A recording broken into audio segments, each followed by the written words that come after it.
Hello, welcome to Real Frank Football. Thanks for checking it out. In this episode, we're going to break down the first week of college football season.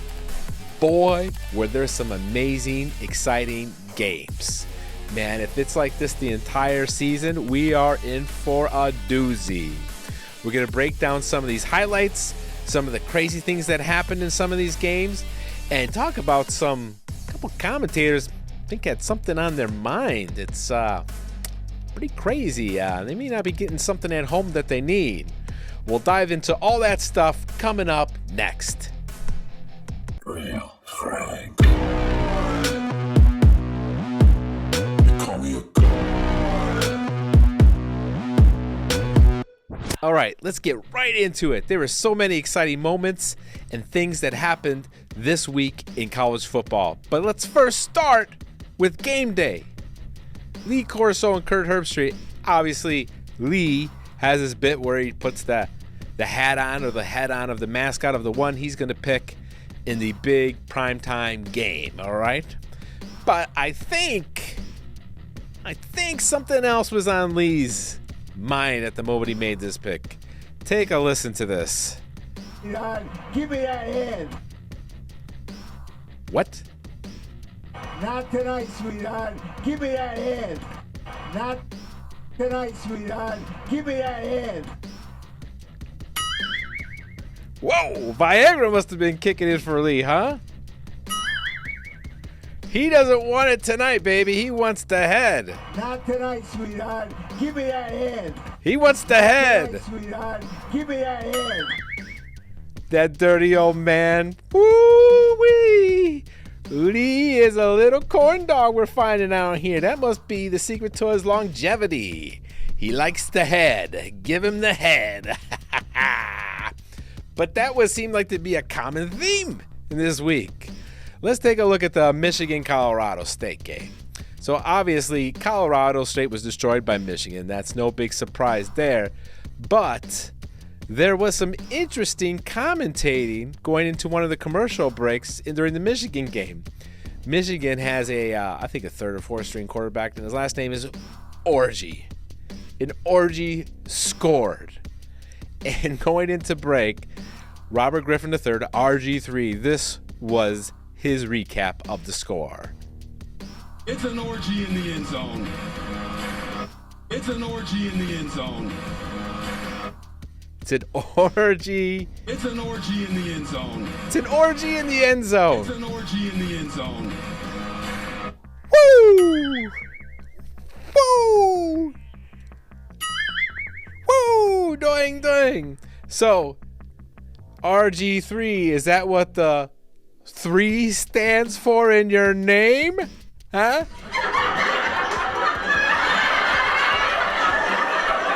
RG3, get it? Huh? Huh? It's an orgy in the end zone. We broke the code. Now we know what the 3 means in RG3. We broke it. Crazy, right? Crazy.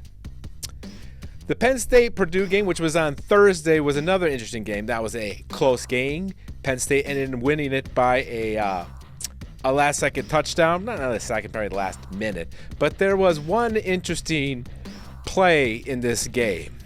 Penn State was driving, and then number 17 of Purdue intercepts the ball. Let's take a look at it here. Here we go. Penn State player is dropping back. Hits the guy. Running it back for a touchdown. Hello. He's giving it all he's got. Puts it into third gear here. Boom. Explodes. And he's going to score. Heck of a play, number 6. Oh, dear. Oh, dear. Let's take a look at that. Ooh. Could that be some orange Gatorade, maybe? Is that some orange? Some electrolytes? Some electric lights there coming out? Huh? Oh. Oh. Oh. Oh. Oh. I'm going to go with some Gatorade there. I don't think he'd be... There's like a little chunky piece there. Maybe that's something chunky there. But man, I'm pretty sure this is pretty common. I mean, these guys give it their all, and then they put it in a high gear, and they push themselves beyond the limits. And I'm sure this is pretty common practice on the sideline, where this happens more often than we think during the game. But for some reason, the Fox crew that was televising this game happened to pick this up. Can you imagine being the guy who happens to walk through it next time? After the game, I mean, they hose the field? I mean, does it smell like puke all the time? It's got to be that. There's nothing worse than the puke after, but maybe he didn't have a stench to the puke because since this is pretty much looking all liquidy. But yeah, that was an interesting game. But overall, it was a terrific game because it ended with a Penn State touchdown at the end. Another player who got sick. Also, this Illinois-Indiana game was quite a doozy. This also went down to the wire. It was back and forth, back and forth. But there was a tremendous hit and play in this game. Number 2, the running back from Indiana is going to get destroyed here. And it's a heck of a play by the Illinois defender. Boom, destroys him, picks him up, and he is hurting. Let me move this out of the way here so you get a better look. There he goes, running. He reads the play. Bam! Destroys him. The poor kid, man. Now, the thing that even makes this worse, it was a great play by the Illinois defender, a clean play, but the aftermath, check this out. He is hurting, and look at how hurting. Oh, please call timeout. Please call timeout. Please call a timeout. I'm dying here. Help. Oh, he can't. He gave up, man. And then what's worse is the Illinois points at him. The Illinois player is pointing at him, the poor kid. I'm sure that hit was... I'm sure that would have destroyed any person taking that hit. But the way he's trying to tough it out. Please call a timeout. Oh, forget about it. Boom. And it looks like he's dead. He got destroyed in that play, the poor kid. Oh, man. So that was pretty wild. And then Ball State and Tennessee. Thinking about someone feeling like they got killed, this Tennessee player, he's got a future in television or movies. So here he is. I believe that is number 58. I believe that's 58. Yes, number 58. We'll watch this here. Number 58 does play. Oh, he got hit in the face. Oh, dang. Oh my God, he's dead. Look at that. He fell on his face. Oh my God. Oh, Jesus. I think something might have broken him. The way he fell, the way he hit the ground. Let's watch that again. Oh my God. Oh, I'm dead. I am dead. What a tremendous acting job. Number 58 sold it because they did get the penalty on that play. Speaking about killing people, number 58 was playing dead. Let me show you a clip that you may have already seen of this North Carolina Appalachian State. First of all, this game was crazy, right? Who's allowed to score 40 points in the fourth quarter? That's not a typo. 40 points. Appalachian State scored 40 points in the fourth quarter, came back and almost won this game. That's insane. 40 points. North Carolina defense, I don't know what the heck happened there. I mean, they have some serious issues if they're giving up 40 points in the final quarter. But this kickoff, they pretty much murdered the special teams. Boom. Dead. Look at that. Dead. They tackled them. Look at, they're all dead. Look at, they are on the ground. It's almost like they were murdered. They destroy. I've never seen a special teams get taken out like that at kickoff. Look. Boom. They are dead. Look at, they are all on the ground. That's crazy, right? Oh, can you imagine being the Appalachian State special teams in that special teams meeting this week and showing that footage? How embarrassing. That is a crazy thing. I've never seen it happen this way where the entire front line is just taken out in unison practically. Look. Boom. Boom. Wild. Utah and Florida. Probably one of the cooler plays out of the weekend was Florida's quarterback. Did he make a spectacular play or what? Looks like he's going to get sacked, but somehow avoids the sack. He's going through. Oh, and he doesn't. He gets away from the sack. If you watch it, look at it. He looks like he's going to get caught. Whoa, he's got the ball and swings away. What an athletic play. Check it out. Whoa. That is amazing. It ends up throwing a touchdown on the play. What an athlete. That kid's going to be something special. Look out for Florida this year if they can keep it together. And Notre Dame and Ohio State. Yeah, there was not too much it was a closer game than everyone expected. Everyone expected Ohio State to blow out Notre Dame, but Notre Dame looks like they have a pretty solid defense this season, just couldn't score any points on offense. But there was a spectacular catch here from the Notre Dame receiver. He's going back and catches. Look at this catch. Boop, boop, boop, boop, boop, boop, boop. We got it. Look at that. That's insane. Look at that catch.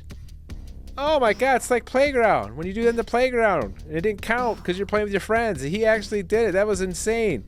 But I end up thinking this was the only catch this player had in the entire game, number 29. And I believe they said he was a walk-on too, which was pretty crazy. And then Oklahoma and UTEP. I mean, this was pretty much a blowout too. But there was a play here from the receiver from Oklahoma that does a spin play. Pretty wild, right? So he's running, and look at, he's going down. Look at that. He bounces off, spins, takes off, and scores a touchdown. Pretty crazy move, right? Look at this. Woo! Spins out of it and keeps going. What another special play, man. A lot of exciting plays already this season, man. If this ends up being like this every week, this is going to be a crazy season, man. Crazy. And then the game of the week, Florida State versus LSU. What a doozy this was. It went down to the final second. I'm sure you've heard everyone talking about it. It just was insane. So here's a couple things of how it started, right? If you ever want to know what the definition of targeting is in college football, I have no idea what number 11, maybe number 13 was talking about his mama. Maybe he said bad things about his mama. And number 11 had it, because this is the most obvious targeting call I've ever seen. Boom. He's leading with he's making no ifs, ands, or buts what his goal is here. He's trying to kill him. He's launching himself into him, right? It's insane. Look at this other side of this angle. Boom. Boom. Now, usually you watch these games like, oh, it could be targeting. Maybe it's not targeting. He was trying to lean with his shoulder, and the offensive player went down. No, this guy said, I'm here to kill you. I want your head. My coach told me to get your head. I am coming here to get your head. This is what he was trying to do here. I mean, I can't believe number 13 was able to still play this game. That is just a vicious hit. Insane. But that was exciting play number 1, right? So the game is close. They're going back and forth. LSU is going to get the ball, and it looks like they're going to have an opportunity to tie this game. They're going to have an opportunity to tie this game, and unfortunately, number 8 muffs the ball again. This was his second muff of the game. In college, you cannot advance the ball.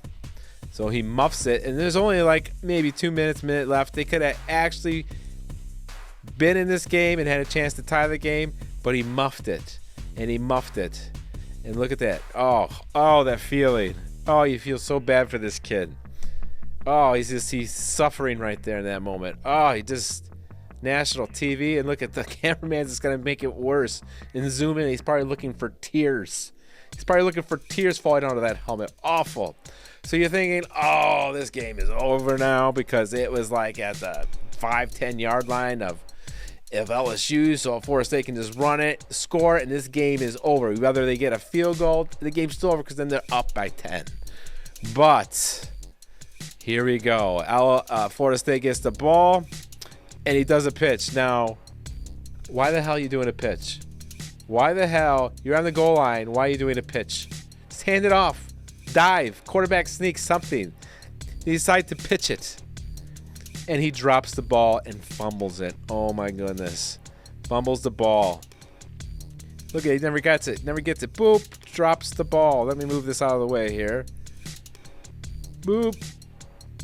Never gets it. Boom, boom, boom, boom. Oh my God. Awful. LSU still has a chance. They're in it. All this Florida State had to do, 1 yard. Or even they get stuff, kick the field goal. Game's over, up 10 points, less than a minute. Oh my God. So then LSU got the ball, and they drive all the way down the field. All the way down this field. There's 1 second. The player got out of bounds in the previous play. It took forever to review the play. Forever. They reviewed the play, and they said there's 1 second left. And they go for it. And what happens is they're running around, and he throws it. LSU's quarterback, I think his name's Daniels, throws it, bam, hits him. Oh my God, they did it. They came back 1 second, and they scored a touchdown, right? They scored it. This game is going to go to overtime, right? Oh my God, this game is going to overtime. Florida State blew it. Now LSU's got all the momentum. This game is over. Oh my God, this is over, right? It is over for somebody. And there you go. Oh, it's just an extra point. We'll go ahead and kick this thing. And this game will be done. Oh boy. It's blocked. Blocked. Florida State blocks the kick. Pretty crazy, man. Blocked the kick. Would have been going to overtime, tied. It would have had all the momentum. What a crazy finish. What a crazy week of college football. All right, that's a wrap for week 1. I can't wait for this weekend's games and get into week 2. We'll break those down next week. Hope to see you there. Thanks for watching.